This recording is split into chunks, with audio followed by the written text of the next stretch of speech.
মনোযোগ দিয়া শুনবেন। বাচ্চাটাকে তখন জব করলো, বাচ্চার পেটে থাকে ভুঁড়ি নাই,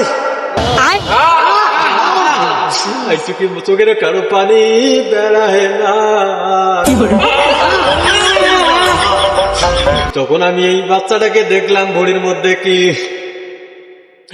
ওই বাচ্চাটাকে নিয়ে আমি কোলাতুড়ি গেলাম রে বাবা।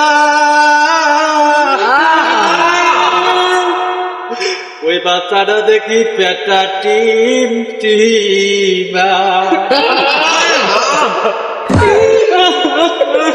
তখন আমি বুঝলাম বাবা রে, এই গোস্ত তো আমি খাবো না, এই গোস্তটাকে হালাল হবে নাকি হারাম হবে? নিশ্চয়ই হারাম হবে। তখন আমি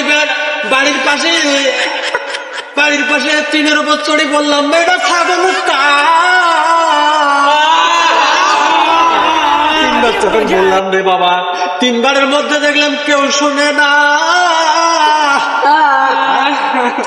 তিনবার শোনা না শোনার পরে বললাম, এ ছাগল কারো নাই, এই ছাগল কারো নাই রে বাবা, এই ছাগল এখন আমার খাওয়া যাবে। যাই হোক, এখন হাদিসের কথা এসেছেন আপনি, ছাগল টাগল চলবে না।